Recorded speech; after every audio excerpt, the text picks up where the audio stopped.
Okay, this is just a short video just showing you us removing these aluminium bifold doors. The problem with them is that the original builder who fitted them had fitted them with this threshold up here, about that high, nearly to the top of here. So there was a step going outside. So we've literally removed the doors and dropped them about 30mm, which you can see with the gap at the top. So let's see if we can get some light on it. So good gap at the top, about 30mm. We can fill that with some aluminium box section and just trim across the top with an anthracite trim. So the issue we had was we'd got the damp course, the damp membrane which was protecting the slab. We'd got a 1-inch piece of polystyrene up here, which you can see just here, look. So 6 inch of polystyrene underneath here, then a 1-inch upstand all the way around before it touches the brickwork. So we've actually shaved this polystyrene or kingspan down. We've folded the membrane onto the brickwork. We've added a membrane as well and extended it just up the door. We've then gone to the trouble of what we use, polyurethane 40, just to bond it on top of the brickwork. The brickwork's about here. So this door is sat on the brickwork. The weight of the bricks, and so the wheels, the weight's carried. The membrane we've used to bond this membrane to a damp course membrane is this stuff on a roll. It's like blue tack. It's literally like blue tack, and you peel this top layer off and it comes off the roll, and it's like just for bonding membranes together. It's not tape, it's actual proper, really good stuff. Not just an off cut of the roll we've used. Comes a lot bigger, comes about that big. That's what we've got left. So yeah, carried this membrane along. We bonded the membrane onto the brickwork, top of the brickwork, with this. This is what we call a PU40, polyurethane 40, so 40 FC. Basically, it's rubber in a tin. Absolutely phenomenal. It's just this amazing rubber in a tin. There's no way else to explain it. It is only about £4 a tin as well, £4 British pounds, and it's for, let's see if we can catch it. It's for motorway bridge construction, shipping containers, pretty much expansion joints, that sort of thing. The original fitters as well, had slashed all the membrane, the damp course, which came onto this damp course that was under here. So we've repaired it and patched it all in and bonded it. There's our sticky glue in that corner. And yeah, expanding foam. We've gone one step further with expanding foam as well. So this is the expanding foam. This is just off Amazon. We could probably buy it cheaper, but it's about £20 a tin. It's for pond and stone range. It's for what they stick stones on waterfalls with on ponds. It just means it's a lot more denser. It's a lot more waterproof to the elements, and it's just really got some just denser and doesn't dissolve into water, into mush when damp gets on it. We didn't fill all the way to the front because we're going to put a trim on there. We have just used the wrong colour at the moment, just to bulk fill the brickwork. The brickwork's out of level, so we've got probably a 3mm gap at the bottom and probably a 10-12mm gap at the top. This is off eBay. This is for horse boxes. This is horse box trailers, so a little thread in there, and that just latches into there and creates a lovely cushion.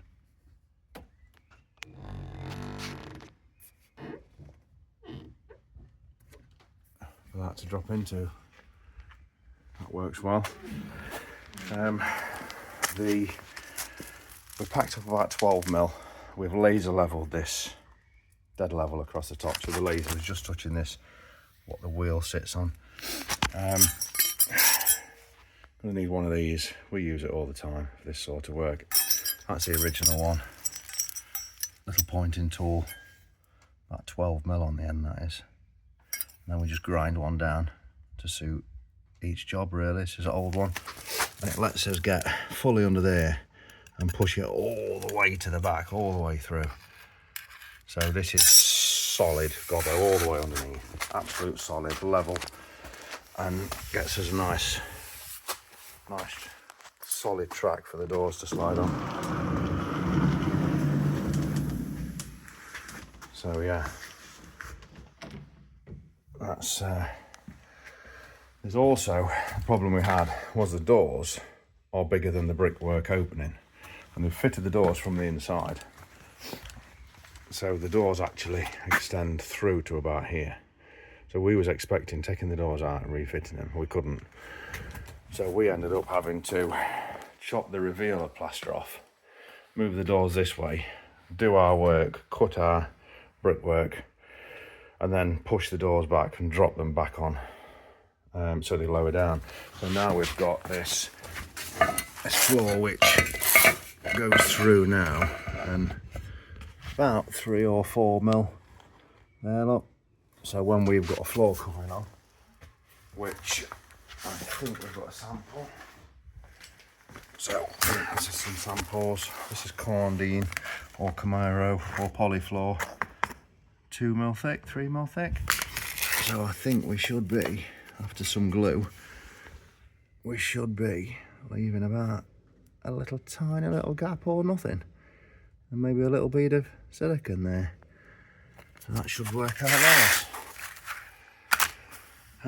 This is going to get filled with, we was going to use this if we've got it, but we're not going to do. This is an S1 adhesive. It used to be a different brand, but now Caracol have brought them out. It's for Tile Master. Tile Master was amazing. They did an S2.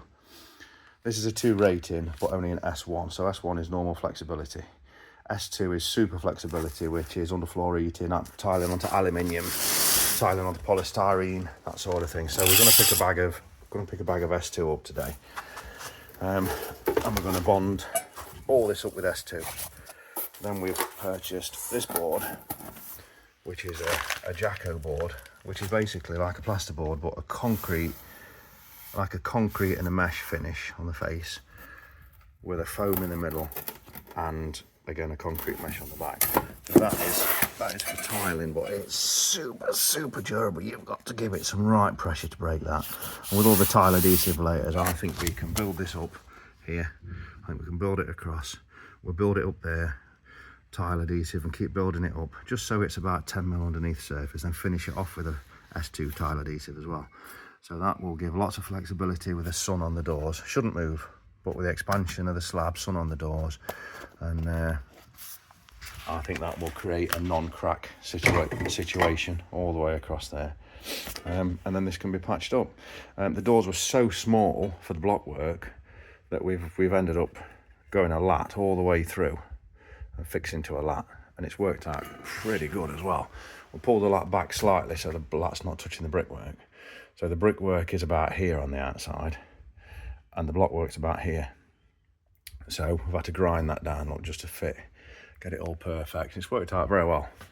But they did put the doors in from the inside, so it's been a bit of a mare really. Board's going in there. S2 Caracol adhesive, not that one, the S2 version, which used to be Tile Master, one of the best flexible adhesives we've ever used. Poly 40 for anything that you think might be a bit sneaky. Poly 40 for bonding that down. I don't know what this is called. This is just damp-proof membrane adhesive on a roll. There's only two. There's one that sticks on top like sellotape, and there's this one that goes between, and it does not come off. It's phenomenal. Absolutely amazing. We managed to get the reciprocating saw down the back of the plasterboard here before we started, and we cut through that, which has left the skin bead on. So now we can scratch the plaster off this side of the skin bead and keep the skin bead, so we won't be affecting these walls. So we cut through, you can see where we've cut through with a reciprocating saw. And we can bond that up with some pink foam, some plasterboard foam. That'll stick that back. And then we can put some new board on here. We have considered using this board for this because it's so insulated. And it's going to create a lovely damp-proof bridge, a cold bridge, not a damp-proof bridge. So that might be a thing. Probably would puncture if you thumped it or bashed it with something a bit easier than plasterboard, but might be the way we go because you can skim on that apparently. Maybe PVA and skim, not sure. We'll see how we go with that. Then we've got to return the skirtings back, and we will finish it off with S2 adhesive, and then maybe the people who fit the floor, they will use a I think it's like a cement gap filler they use just to blend the corners in, and that one's taken down with a grinder anyway. But yeah, I think that's everything we've used. I've got to pick some anthracite silicone up for this. That was just a massive bulk fill. That took 3 tubes altogether. Box section alley to go into the top with some poly. Probably stick the poly to the top of the steel lintel. And only the other problem that what a lot of builders do, this is a catnic lintel, but it's a box on the inside. So this box has got all these holes in it. So all the way up here is a big open box with blockwork on top of. So this is open. So we had to go in the loft, and we lifted the loft hatch down, and then draft from the cavity came into here. So there's a direct link from this open box to the cavity, which is then filling all the back of the plasterboards up with cold air, and making the walls cold in the winter. So we're gonna fill this up with foam. We're gonna duct tape this over. We're gonna fill all these holes up with expanding foam to stop any draft. I'm gonna go do it on every lintel. So every lintel around the house, we'll probably drill some holes in the plasterboard, and then fill the lintels up with expanding foam. The only ones we can't do is the toilet, but we might be able to sort something out with that from the outside. I'm not sure yet.